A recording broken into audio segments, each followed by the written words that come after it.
staying healthy and safe. And today we are going to have thyrotoxicosis, endocrine and metabolic diseases. Hello, yeah, right, sir. Okay, so we'll have thyroid function today, thyrotoxicosis. Maybe tomorrow we'll have hypothyroidism. Means when you have a low metabolic profile with T3, T4 levels are low, and today we are in a toxic state, and you have a high thyrotoxicosis because of the high T3, T4 from the thyroid gland. So it is a biochemical and clinical complex disease having hypercatabolic and metabolic state, and that is when the tissues are presented with excessive amount of thyroid hormones, that is T3 and T4. Basically, when you have excessive amount of T3, T4 secreted from the thyroid gland, either from the thyroid gland or somewhere else like struma ovary and other areas, even fictitious hyperthyroidism, when you take excessive amount of by chance or by incidental or iatrogenic thyroxine tablet, like you take 4 tablets, you will have tachycardia, palpitation, hypercatabolic and metabolic state, that is fictitious hyperthyroidism. Now we will discuss what are the causes of thyrotoxicosis and what are the symptoms, signs, and what are the clinical management aspects regarding thyrotoxicosis. So it is a again chemical, biochemical, and metabolic state that is a complex syndrome with excessive amount of thyroid hormones, and classification, most likely the most common is primary thyrotoxicosis, that is a Graves disease. That is, there is a diffuse enlarged thyroid gland which become toxic and produces excessive amount of thyroid hormones and having a metabolic like cardiac, neurological, and all those manifestations leading to hypermetabolic state. That is most likely an autoimmune disease and going to be a thyroid stimulating antibody that is going to trigger your thyroid gland and produce excessive amount of thyroid hormones, leading to thyrotoxicosis with diffuse enlargement of the thyroid gland. That is called Graves disease. In Graves disease, you will find waves of ophthalmopathy, means the eye signs are very prominent because there is a diffuse infiltration of the retroocular tissue leading to swelling, and you get proptosis, exophthalmos, even uh, you can have your eye optic nerve compression. So diffusely eyeball is compressed, that can lead to blindness. So we'll discuss later on what are the eye signs and manifestation of waves of ophthalmopathy. So primary thyrotoxicosis again autoimmune, and second is secondary thyrotoxicosis if you have a multinodular goiter leading to autonomous secretion of thyroid hormone leading to a toxic state that is called Plummer's disease. If you have a single toxic nodule, that can be a site for excessive production of thyroid hormones from the thyroid gland, and that can lead to a manifestation of thyrotoxicosis, again a clinical syndrome of hypercatabolic state. Other causes like struma ovary, some other fictitious hyperthyroidism, if you take like nursing staff sometimes take 4 or 5 pills of thyroxine and they become toxic and may present with signs and symptoms of thyrotoxicosis. So most likely it is either primary thyrotoxicosis because of the Graves disease, secondary because of Plummer's disease, a multinodular goiter with autonomous excessive thyroid secretion, or maybe a toxic single nodule in the thyroid gland, whether in the left or right lobe, leading to excessive production of thyroid hormone or some other causes. And other causes, as I told you, they can be either fictitious thyrotoxicosis, you have taken some thyroxine tablet, or by incidental intake of ingestion of thyroxine tablet. Then there is another thyrotoxic state which is called George-Best thyrotoxic. That is, if you have iodide induced, like patients who are given iodide therapy, sometimes they react and lead to thyrotoxic state. Other condition like recurrent thyroiditis again is an autoimmune thyroiditis with leading to acute inflamed thyroid gland, excessive production of thyroid hormones, Decoherent thyroiditis usually leads to hypothyroidism later on. First, because of the acute inflammation of the thyroid gland with hyperemia and acute inflammatory state leading to excessive production of thyroid hormones, leading to toxic state temporarily, and then patient with time, this hyperemia and inflammatory states settle down and patient become hypothyroid later on. So once patient have dequerying thyroiditis, they are likely to be in a state of hypothyroidism later on, maybe 6 months to 1 year later. Neonatal thyrotoxicosis, again a neonatal form of thyrotoxicosis, may be because of the human chorionic gonadotrophin may act like thyroid hormones and lead to thyrotoxicosis. Stomawary, as I told you, can be another, and drugs like amiodarone, that is an anti-arrhythmic drugs. It can have complications like thyroid function, pulmonary function, and liver function. So sometimes patients who are given amiodarone because of some ventricular arrhythmias, they can have thyrotoxicity because of amiodarone complications. So causes, most likely you will see patient with diffuse goiter with the thyroid bruit and thyrotoxic state that going to Graves' disease. If you find a patient with a multinodular goiter, that may be these small nodules, they become hyperactive and become autonomous secretion of thyroid hormone. They are called multinodular or secondary thyrotoxicosis. Then you can have single toxic adenoma, thyroiditis, as I told you, maybe subacute lymphocytic or drug induced, and thyrotoxicosis fatica, and dequariance thyroiditis, that is acute inflammatory autoimmune inflammation of thyroid gland leading to acute thyrotoxic state, and later on may become hypothyroid. So we'll discuss in detail the Graves' disease. Basically, as told, it is an autoimmune disorder. There are thyroid stimulating antibodies directed against the TSH on the follicular cells. So TSH receptors, they become overreactive by the action of thyroid stimulating antibodies, and they produce excessive amount of thyroxine from the thyroid gland. If we look at the pathogenicity, the exact cause is no, it may be autoimmune, some genetic predisposition, or some hypergenic phenomena leading to some disorder. And because it is more likely in people who have a HLA-B, DR3, and they have a Caucasian region. And circulating antibodies, as I told you, is a stimulate the TSH receptors, mimicking all effects of TSH. That just like a TSH is being produced from the pituitary gland, stimulating the thyroid gland to produce excessive amount of thyroxine, and that leads to a toxic state. And because of the excessive effect of TSH from the pituitary, like pituitary hormone, the gland enlarges and become thyrotoxic. So thyroid gland is diffusely, smoothly enlarged with an increased vascularity, the hyperemia. And on micro, if we look at the microscopic picture of a patient with Graves' disease, there is epithelium which are tall columnar with minimal colloid present. And prominent, you will see the hyperplastic epithelium with lymphocytic infiltration if they have acute inflammatory process. So Graves' disease is a diffuse toxic enlargement of the thyroid gland leading to excessive production of thyroid hormone leading to thyrotoxic state. Now symptoms, we can divide them into hypermetabolic state, adrenergic discharges leading to nervousness and neurological manifestations, cardiac manifestation, gastrointestinal, muscular, and menstrual disturbance, especially a female with amenorrhea, loss of libido, even in failure to conceive problem. So first, hypercatabolic state, because thyroid has effect on every cell of the body.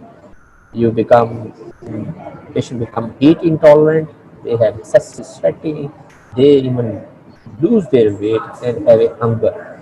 They get increased appetite with weight loss, thyrotoxicosis or diabetes, type 1 diabetes. These are the very important differential diagnosis. Patient become is losing weight and increased appetite. Most likely it is a type 1 diabetic or it is thyrotoxic with other clinical manifestations. If we look at the adrenergic discharges, that is, patient become irritable, the emotional lability, they become nervous, tremors, even they can become psychotic. Even acute thyrotoxic state can lead to acute psychosis, and the patient become very irritable, aggressive, loss of their emotional ability, and insomnia and fine tremor. You will see the hands, they have a sweaty palms with the tremors. Cardiac manifestations, they can have dyspnea, palpitation, tachycardia. You will see a patient with a resting tachycardia. The patient is sitting, but it's just like he is running at a 100-meter race with this heart rate around 120 per minute. So tachycardia is a very, very resting tachycardia is a good cardiac sign of thyrotoxicosis. The patient may have that is called patient can go into high output cardiac failure, and they can have even angina pectoris. And most likely the patient will present with palpitation, tachycardia, weight loss, and tremor, and anxiety, and emotional ability, and aggressiveness. Even they become very aggressive. Gastrointestinal manifestation including diarrhea, and patient may be active. Weight loss is very excessive because of the hypercatabolic state, and patient may have increased appetite. And muscular, you can have proximal myopathy, especially the limb girdle and proximal muscle. They are wasted because of the hypercatabolic state. As I told you, menstruation disturbance, especially in thyrotoxicosis, you will have oligomenorrhea or amenorrhea. But in hypothyroidism, when thyroxine is less, patient get menorrhagia. So this is the differential between hypo and hyperthyroidism. In thyrotoxic state, the menstruation can be, patient can have amenorrhea or can have oligomenorrhea, and may lead to abortion and failure to conceive. These are the gynecological and obstructive manifestations and clinical complication of thyroid when there is a thyrotoxic state.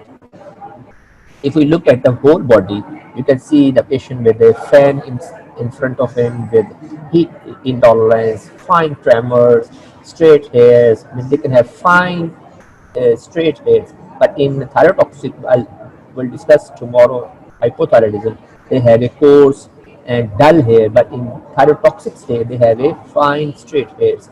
Bulging eyes because of the thyrotoxic ophthalmopathy, and we'll discuss in detail. And facial flushing, enlarged thyroid because of the Graves' itself, or may have a toxic multinodular goiter. And they have palpitation, tachycardia, systolic pressure usually is raised because of the, sometimes if you are asked to what are the causes of collapsing pulse, that is one of the cause of thyrotoxicosis, aortic regurg, or you have severe anemia or AV malformation. But thyrotoxic state, then you can have a high systolic and fall in diastolic blood pressure, high increase in pulse pressure, even collapsing pulse.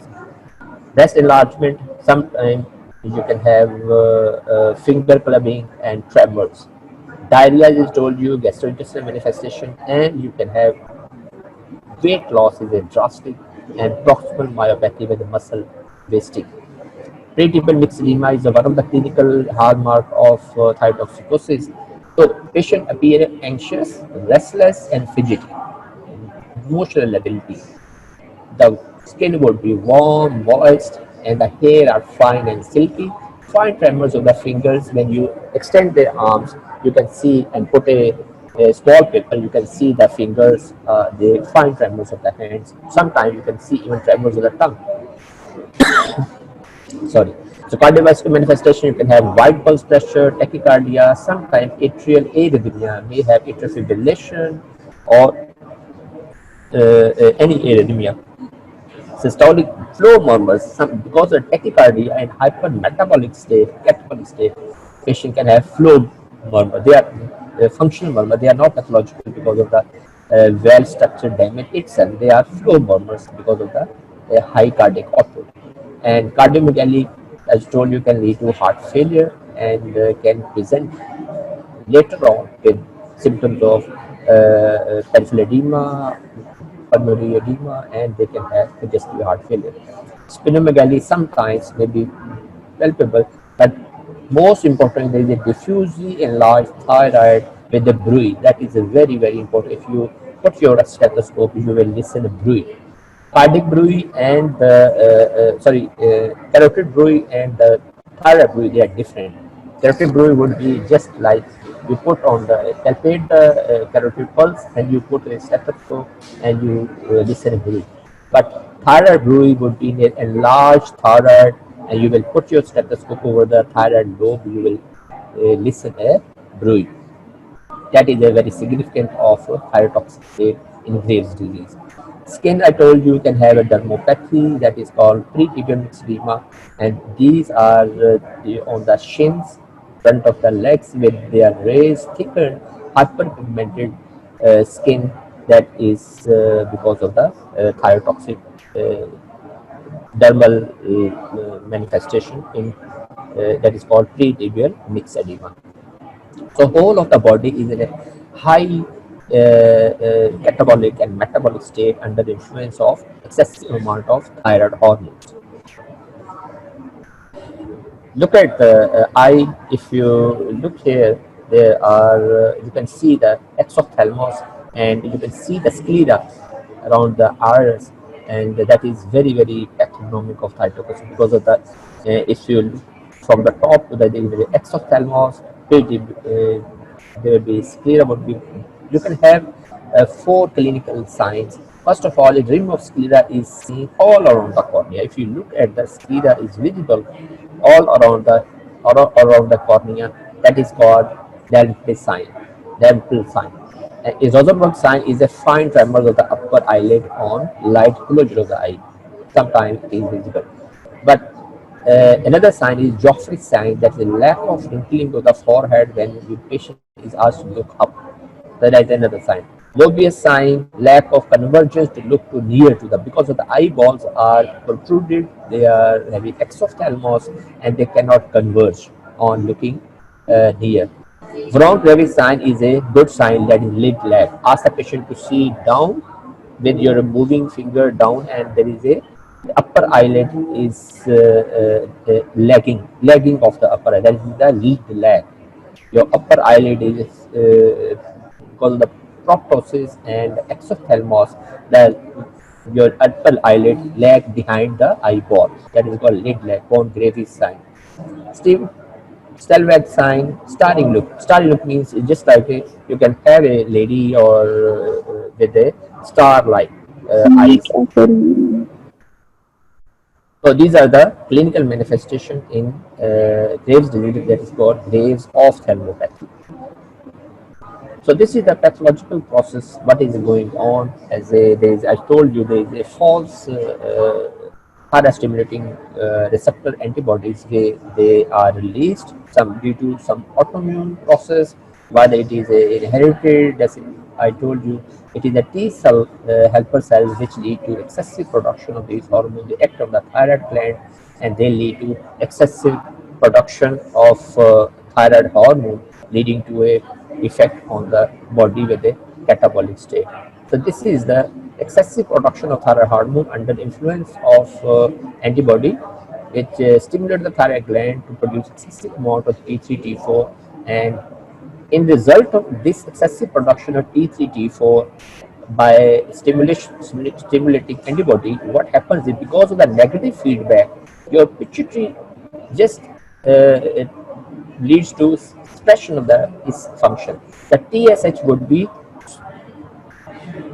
will drop in case of thyrotoxicosis. If you look at the negative feedback, if you have excessive thyroid hormone T3, T4, that TSH is going is suppressed by the pituitary. Because pituitary sense there is excessive amount of circulatory hormones, it will just become silent. There is no stimulation from the pituitary itself, because stimulation is from triggers by some autoimmune process. That is in thyrotoxicosis, means T3, T4 would be raised and TSH would be suppressed.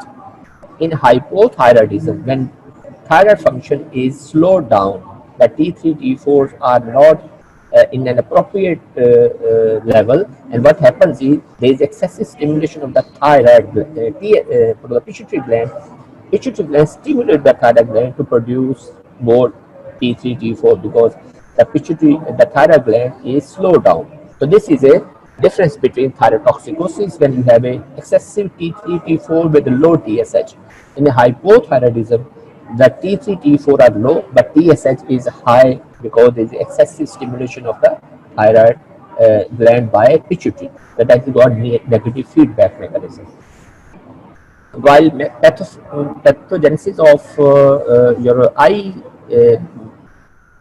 Graves' ophthalmopathy, there is a protein which is the glycosaminoglycans. These are the proteins which are released and leading to swelling of the eye muscles and connective tissue, leading to proptosis and exophthalmos, leading to Graves' ophthalmopathy. So this is the pathophysiology.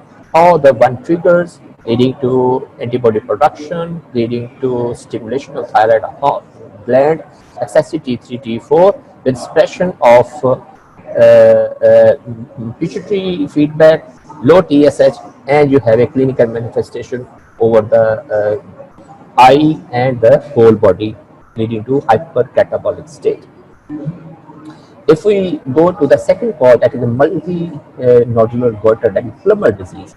So toxic.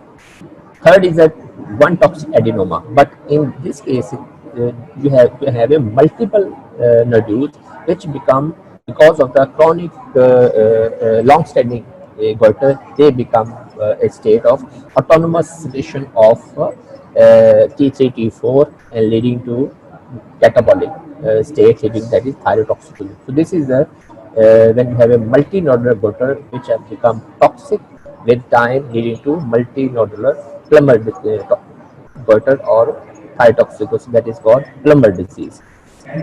In this case, you will see the toxic multinodular goiter, and it is more commonly seen in elderly people. Graves' disease is more commonly seen in young people, while toxic multinodular goiter is seen in elderly patients, and they have a less chance of Graves' phenomena, because eye sign is less in this case, because that is the autoimmune process of Graves' disease, leading to Graves' ophthalmopathy. But here the eye signs are not that prominent, and you will see a enlarged thyroid gland with multiple nodules, and patient can have a dysphagia or a dyspnea because of the compression of the trachea, and even if the goiter is large, there may be compression of the esophagus. So they may have dysphagia or dyspnea.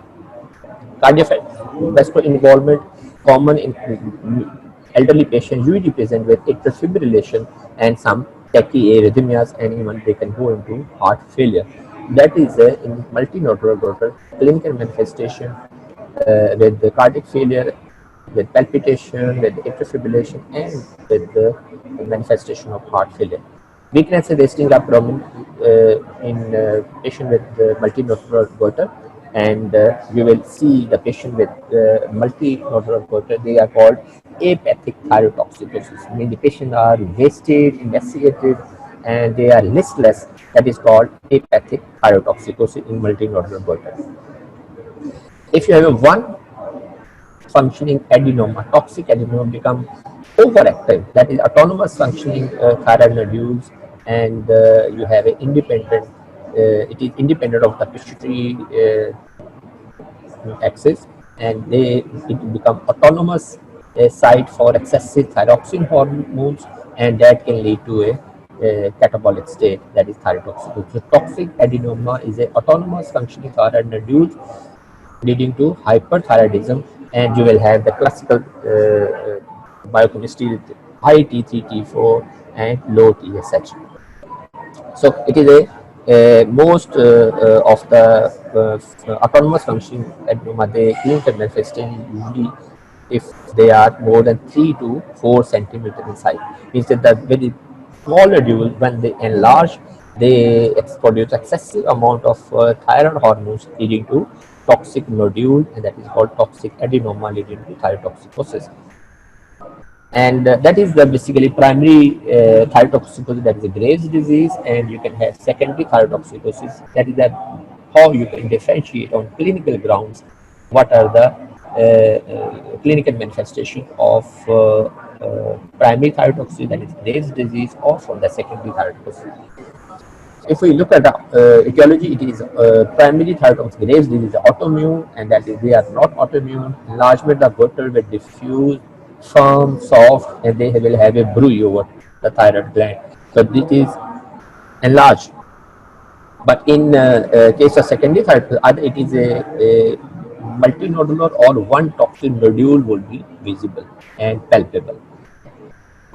Primary thyrotoxic Graves' disease is abrupt in onset. Patient will become thyrotoxic over days, but in secondary thyrotoxic, because of the adenoma, if they become overreactive, that takes few weeks to months, and patient will be a gradual and chronic onset. Hyperthyroidism is usually severe in Graves' disease, while hyperthyroidism in secondary thyrotoxic, because of multiple toxin nodule or single adenoma, they are usually mild to moderate. Cardiac failure is rare, but in patients with secondary thyrotoxic, usually they have clinical cardiac manifestation, like they can have tachycardia, palpitation, atrial fibrillation, paroxysmal atrial tachycardia, or sometimes they can have a atrial fibrillation leading to congestive cardiomyopathy and heart failure. So in secondary thyrotoxicosis, the cardiac manifestations are more prominent, leading to tachyarrhythmias and heart failure.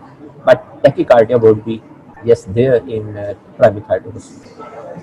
Eye signs are more common in primary thyrotoxicity, like Graves' ophthalmopathy, Graves' disease, and in secondary thyrotoxicosis, the eyelid lag and retraction are not that prominent, because there is no exophthalmos as such. You can have in elderly patients, usually because of the aging process, the signs are not that prominent as in younger people who have Graves' disease. And in Graves' disease, you will patient will give history. I was okay. There was no palpable neck swelling, and there was no obvious swelling in the neck. But in secondary thyrotoxic, patient will give history of enlarged thyroid. Now there are few nodules which are visible, and therefore they have become toxic. So there is no pre-existing thyroid enlargement in Graves' disease, but there will be history of simple goiter or goiter with pre-existing nodule, and they become overactive and thyrotoxic. Graves' disease is more common in younger women, and it is secondary thyrotoxic disease of middle and elderly people. The gland in thyrotoxicity, Graves' disease is diffusely enlarged. So the entire gland is diffusely enlarged with a bruit. While in secondary thyrotoxicosis, with the multinodular or single nodule, you can palpate the nodule, and the thyroid will be enlarged. But there is a diffuse enlargement in Graves' disease without any palpable nodule. In secondary thyrotoxicosis, the nodules are usually palpable, either they're multiple or single. Presence of bruit, yes, in Graves' disease, because of the hyperemia, toxic state, and the autoimmune process, the enlarged thyroid gland, because of the increased vascularity, there is a bruit is audible. If you put a stethoscope and you can listen a bruit. In secondary thyrotoxicosis, you may not listen any bruit. So in Graves' disease, there is a abnormal, as I told you, is an autoimmune disease. There is abnormal stimulating thyroid antibody that lead to stimulation of thyroid gland and leads to excessive production of T3, T4. In secondary thyroid, it is an autonomous overactivation of the nodule.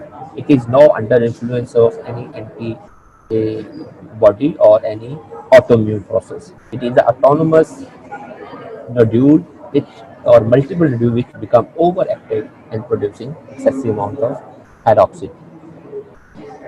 Graves' disease can be managed by drugs, radioiodine, or surgery. We'll discuss later on. And here is the only treatment of choice is surgery, because if you have a toxic adenoma or multiple nodules, you can do you can remove the adenoma, or you can do subtotal thyroidectomy. The main part of the nodular goiter is removed. So manifestations are not because of the hyperthyroidism. Treatment may occur, but in toxic they are usually less prominent. Skin manifestation and eye signs are not that prominent. So Graves' disease or primary thyroiditis is an autoimmune process with prominent eye signs, with diffuse enlarged thyroid, with younger people who have a autoimmune or they have a antibody which stimulate the thyroid gland. In secondary thyrotoxicosis, usually they have a goiter, and they have either multiple or single toxic nodule which become overactive, leading to excessive production of thyroid hormone with less eye signs, and clinical cardiac manifestations are more prominent, leading to tachyarrhythmias and heart failures.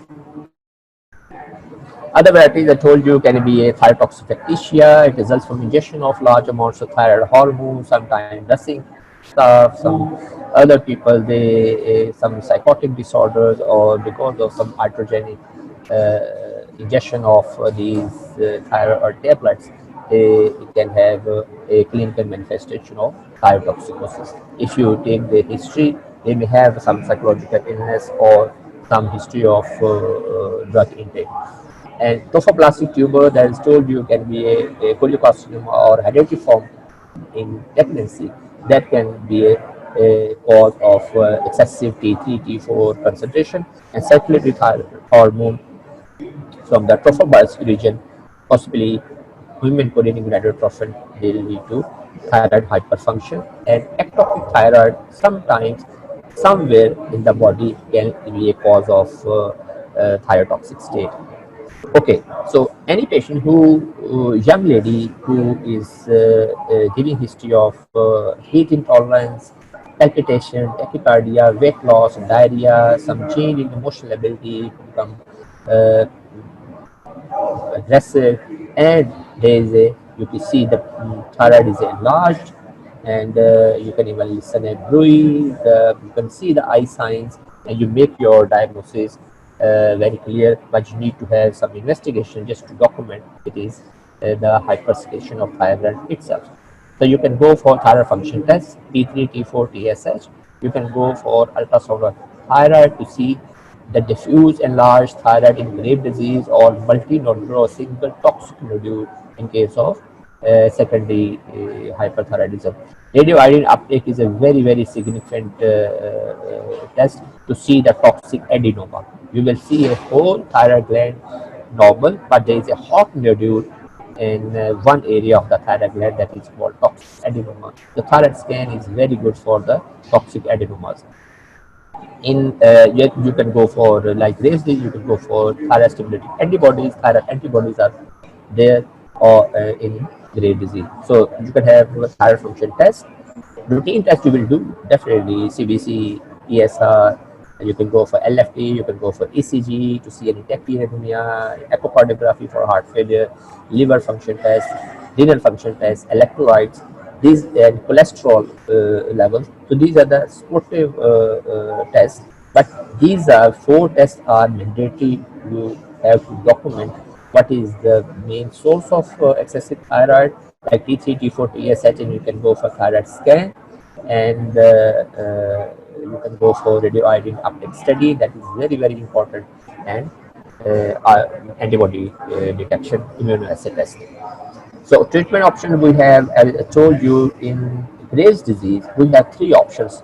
Patient is put on antithyroid drugs, and you can have radioiodine ablation therapy, or you can go for surgery.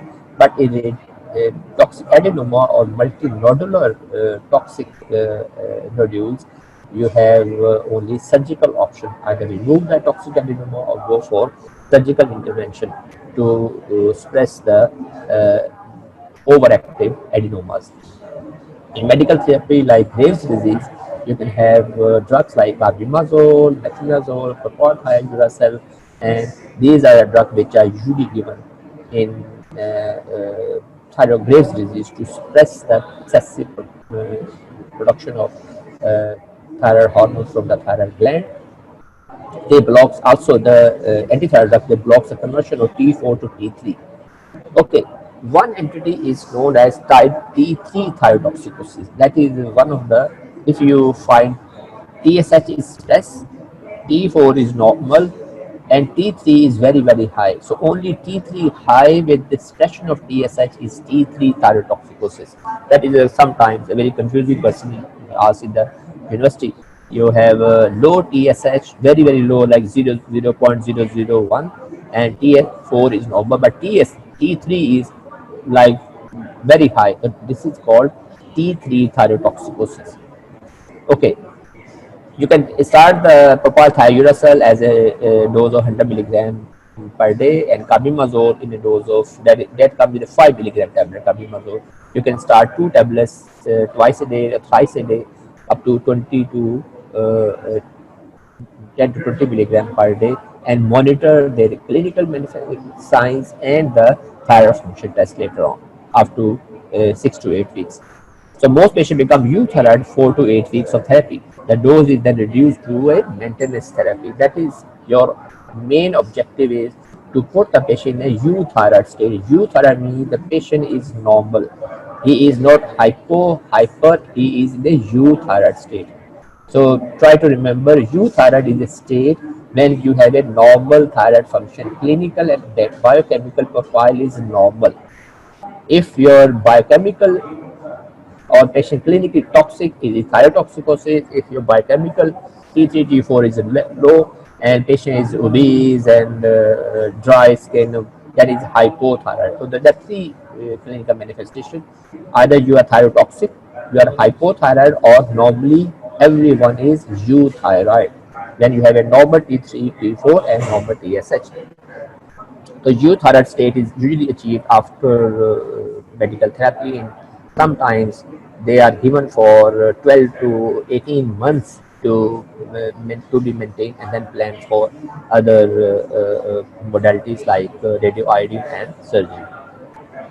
Iodides, these are the fastest acting thyroid inhibitors, and they are just like leukocytes. They are usually given in thyroid storm when patient presents within a diffuse toxic state. So it reduces the iodine's transport, oxidation, and organification to block the release of T4 and T3 from the thyroid gland. So this is the iodides are given in patients who are in a thyrotoxic storm. We will discuss later on. The preparation used Lugol's iodine. It is given 3 to 5 drops 3 times daily, and it is usually very effective in thyroid storm. The major use of iodide is preoperatively preparation and in the management of thyrotoxic storm. That is thyrotoxic when patient become very toxic, and that is the treatment which is given to suppress the release of a T4, T3 and T4 from the thyroid gland. Beta blocker, they have very good effect. They are anxiolytic, they reduce the palpitation, heat intolerance, because your catabolic state and cardiac manifestation, they are better blocked by beta blocker. So beta blocker adrenergic receptors that provide relief from like tremors, anxiety, palpitation, and heat intolerance. Usually it is propranolol, Inderol, which is used 40 to 180 milligram per day. Some atenolol is used, but it's not that good drug. But the extra cardiac manifestation, especially tremor, anxiety, and heat intolerance, they are better controlled by propranolol, and they definitely contraindicate out. Once you use these beta blocker, and especially patients with asthma, they can cause bronchospasm, and diabetics who have posture hypertension or autoimmune neuropathy, they can worse their posture drop, and especially with patients with a cardiac failure. For beta blockers, especially, they can have a worsening effect on heart failure. Now, second option we have radioiodine therapy. So medication, antithyroid drugs, whether in the form of carbimazole, beta blocker, propylthiouracil, and iodides. Now we come to the radioiodine therapy. Radioiodine is a simple, very economical, and single dose treatment, especially usually patients who are elderly patients who have completed their fertility and the family is complete, and especially those who do not respond to any thyroid drugs, and they are not fit for surgery or other options, or there is a failure of surgery. So these are the patients who are elderly, not responding to anti-thyroid drugs, and sometimes surgical failure are good for radioiodine therapy. Contraindication, pregnancy and lactation. These are the contraindication, and patients usually are treated with antithyroid drugs and iodides to become euthyroid state before they go into toxic state. So patient usually they have a large or malignant thyroids, they are given radioiodine. So dose is usually calculated in microcuries, and they are according to the weight by grams of the thyroid gland, and that is calculated dose of radioiodine. Patient should use thyroid prior to radioactivity. That is, I told you, patient should be on some extent use thyroid because to prevent the thyroid storm, because the radioiodine sometimes can acutely worse the toxic state. It's better to try to maintain a euthyroid state before you put the patient on radioiodine treatment. The thyroid function gradually declines. Radioiodine therapy is the most common complication is hypothyroidism, because dose calculation of the radioactive iodine is very important. Sometimes, usually 50 to 60, 50% of patients go into hypothyroidism post radioiodine therapy. So, risk of carcinogenesis and teratogenesis, I told you it is contraindicated in pregnancy and in childhood. So, it is a treatment option for elderly people who are not fit for surgery or does not respond to surgery or antithyroid drugs. They are good candidates for radioiodine therapy, but only risk is hypothyroidism later on. And once they are hypothyroid, they are put on thyroxine treatment. But toxic state is at least is over now. Surgical option, as we already discussed, patients who have a toxic adenoma, they are the straightforward case of surgery after achieving the euthyroid state. And objective thyroidectomy is complete and permanent control of thyrotoxicosis. Patient should be euthyroid. Again, he should be euthyroid before euthyroid means he is biochemically and clinically normal. He is not toxic or hypo, like he is not toxic patient.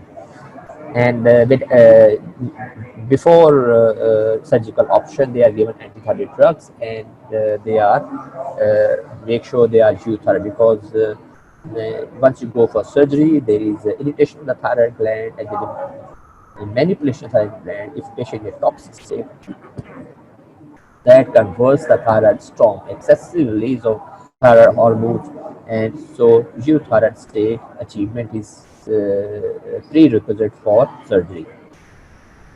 Subthyroidectomy is done. That is almost 4 to 8 gram of residual thyroid tissue is left. Whole of the rest of the thyroid gland is removed. That is subtotal thyroidectomy. And total thyroidectomy should be considered in patients with infertility and Graves' disease with coexisting eye signs. Eye signs, if patient is very badly having thyroid ophthalmopathy. Okay, thyroid ophthalmopathy can be treated by antithyroid drugs and steroids. Steroids are given, dexamethasone is given in high dose and put on oral steroid. That is a in combination with the ophthalmologist. They usually because it is an inflammatory infiltration of the periorbital muscles and soft tissue. So steroids are very effective in rates of ophthalmopathy, because one can lead to vision loss and your orbit complications.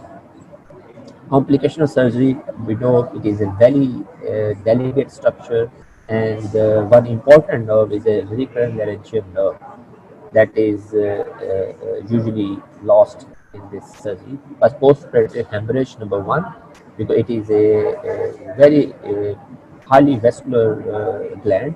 So post-operative hemorrhage leading to development of tension, hematoma, and respiratory distress, because it can compress your trachea. So it is a post-op, especially first 6 hours are very important after surgery of thyroid, because that can lead to post-operative hemorrhage and lead to respiratory distress. Respiratory obstruction caused by laryngeal edema and recurrent. This is a very recurrent of hoarseness. Hoarseness is a very common complication of subtotal thyroidectomy. Patient can have recurrent laryngeal injury leading to vocal cord paralysis and hoarseness of voice. Hypoparathyroidism, because then you parathyroid glands are behind the thyroid gland. They posteriorly placed when you do thyroidectomy. they are lost, and patient have a risk of going to hypoparathyroidism. Again, I told you patient before surgery, patient should be kept on euthyroid state, and there is a risk of thyrotoxic storm if patient is not that medically managed before surgery. Hypothyroidism, yes, if the gland is excessively removed and patient can become hypothyroid, and he can be on thyroxine for life. And wound problems, infected and keloid formation, these are the minor problems, but definitely cosmetic issues, especially keloid. Okay, this is the hyper enlarged wound that become band-like, hyper, just like a fibrous band over the neck. That is a cosmetic problem. So most operative complications are hypothyroid. In the first few hours is average, respiratory distress, recurrent, then you can have recurrent regional injury, can lead to hoarseness and hypothyroidism later on. One important part is thyrotoxic crisis or thyroid storm.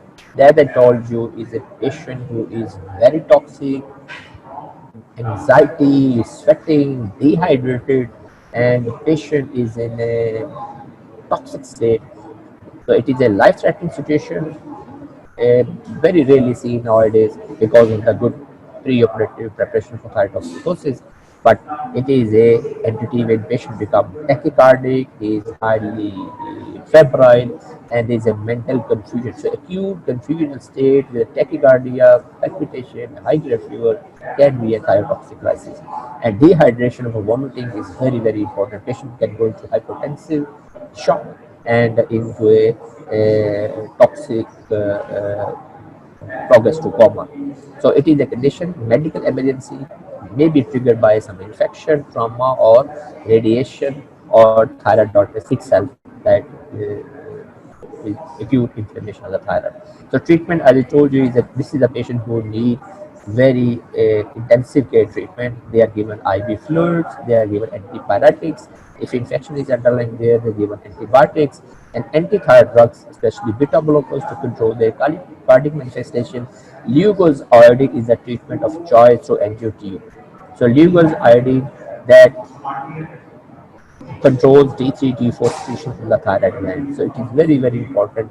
You hydrate the patient, give them beta blocker, and control their toxic effects, and give them IV fluids and antipyretic, and Lugol's iodine should be started as soon as possible, and they should be receive steroids. Steroids is another indication apart from thyrotoxic ophthalmopathy.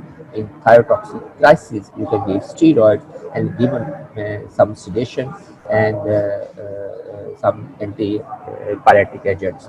So this is a very important medical emergency in thyrotoxic crisis when you have a thyroid storm and patient is given IV fluids, beta blockers, and Lugol's iodine to reduce the secretion of thyroxine from the thyroid. Other specific treatment in thyrotoxic storm is carbimazole. Again, you can give antithyroid drug, Lugol's iodine, 10 drops through NG-tube 8 hourly. Sodium iodide can be given, and beta blocker propranolol given IV in the first day because patient is a heart rate is about 130, 140, tachycardia, sometimes arrhythmias, toxic state. So etiology can be inadequately prepared patient before going for radioiodine therapy or surgery, and sometimes some septicemia, infection, or stress can lead to thyrotoxic storm. So I told you patient will be dehydrated, hyperparexic, tachycardia, diaphoretic, confused, disoriented, and can go into coma. So it is a medical emergency, should be treated very aggressively before patient collapses. So thank you very much. I hope you will uh, see the very simple manifestation of thyrotoxicosis, and it is basically hypercatabolic metabolic state because of excessive thyroid hormones, and Graves' disease, the most common autoimmune disease. Then you can have toxic adenoma, when multinodular goiter, and other causes. And Graves' disease told you it is a Graves' ophthalmopathy. Apart from cardiac body effects, you can have Graves' ophthalmopathy, and one can have exophthalmos, lid lag, lid infection, and other manifestations. So hypercatabolic state, adrenergic discharges, cardiac, gastrointestinal, menstruation, muscular, and the eye signs. These are the worst part of Graves' disease. Again, antistimulant antibody that stimulate the thyroid gland, leading to excessive production of T3, T4, and through negative feedback, TSH is suppressed in thyrotoxic state. I hope you will understand the negative feedback mechanism. And you can have a toxin nodule told you need the elderly people and toxic adenoma again one autonomous nodule, and you can have the other variety. And investigation most important thyroid function, ultrasound, and radioiodine and thyroid antibodies. And such treatment option we have medical radioiodine and surgery. So these are the basically clinical manifestations antithyroid drugs and radioiodine, beta blocker, and you can have surgical options. So I hope you will go to your books and try to learn your topics. And I'll see you tomorrow with hypothyroidism, when your thyroid gland is slow and you are mentally and physically slow. So wake up, have a cup of tea or coffee, and good luck. Okay, Assalamu alaikum.